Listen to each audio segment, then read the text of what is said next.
The Beaches podcast is going to give you everything you want to know about a beach before you go there. I hope you enjoy the show. Be sure to check out our website, www.sandee.com. Without further ado, let's get into the show. Okay, ready to dive into some California sunshine.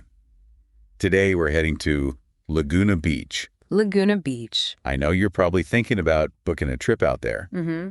And I got to say, these sources, Yeah. they're making it look pretty amazing. It's pretty special. Not just another beach town, you know? What makes it so different? Well, you've got this incredible art scene that kind of spills right out into the streets.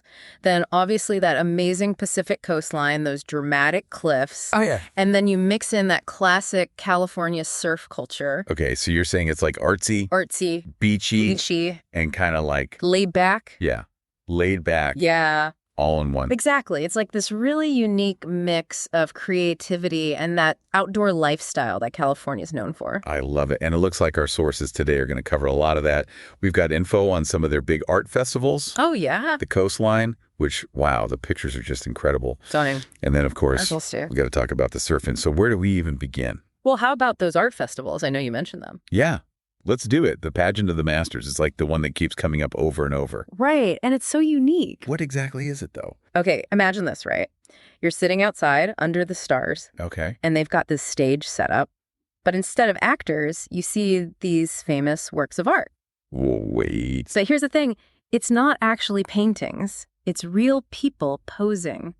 What? Yeah, like they use real people as models dressed up and everything to look exactly like these classic paintings. That's crazy. I know.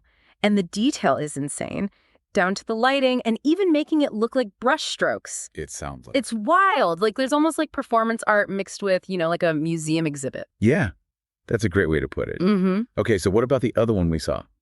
The Sawdust Art Festival? Oh, the Sawdust Festival. That's totally different. This one's all about showcasing local artists. Okay. So picture this, right? You're walking through these little booths, all tucked away in this beautiful eucalyptus grove. Eucalyptus Grove.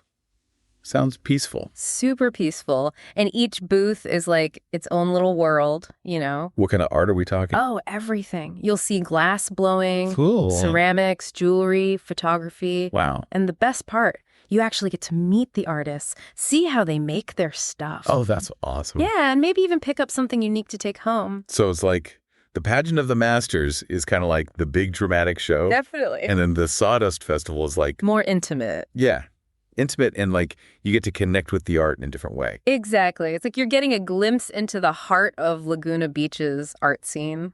Love it. Okay, so speaking of amazing things to see, we got to talk about that coastline. I mean, come on. Right. Those pictures in our sources, Mm-hmm. hidden coves, dramatic cliffs. It's like unreal. It is unreal. And there are so many spots to check out. Like where?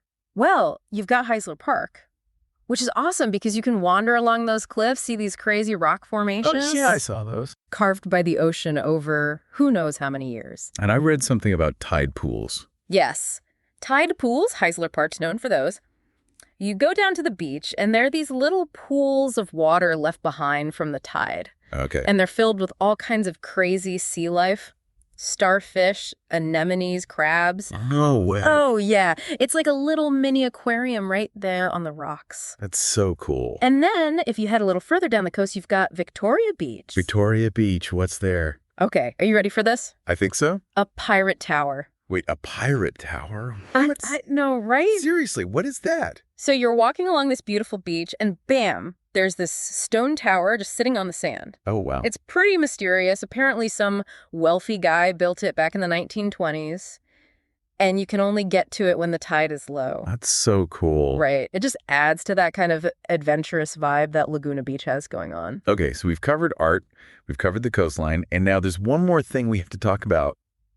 Yes, surfing. I mean, our sources are full of it. Legendary surf breaks, all these surf shops, that laid-back surfer vibe. It's definitely part of the town's identity. What's the history of surfing in Laguna Beach? Was it always like a surfer's paradise? Pretty much. People have been surfing there since the early 1900s. Wow. Yeah.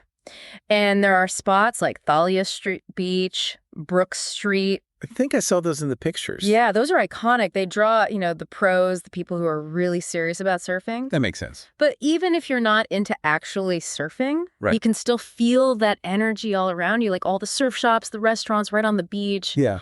Everyone's just kind of relaxed, like going with the flow. I'm getting FOMO just hearing about it. I know, right? Okay, so let's put it all together, right? We've got world-class art. Yep. Breathtaking nature. Absolutely. And this legendary surf scene. All in one place. So if our listener out there is thinking about planning a trip to Laguna Beach, what would you tell them? Honestly, I think the beauty of Laguna Beach is that there's something for everyone, Yeah. If you're an art lover, you can just dive into that scene.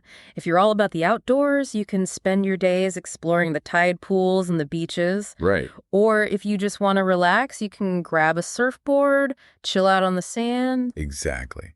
It's all about finding what you're drawn to. Exactly. What calls to you? What sparks your interest? And, maybe thinking about that can help you plan your perfect trip. I love that. It's like, what's your Laguna Beach vibe? Yes. Yeah. And don't be afraid to go outside your comfort zone, Oh, yeah. Like you might think you're just going for the art, but then you end up falling in love with the surfing or vice versa. That's so true. That's the magic of Laguna Beach. It kind of opens you up to new experiences. I love that. Well said. So, to our listeners, I guess we'll see you on Laguna Beach. Let's go. And until next time, happy travels. Happy travels. Bye. Bye. Thanks for listening to the show, and be sure to tune in next week for your favorite episode about some of the best beaches and beach information in the world.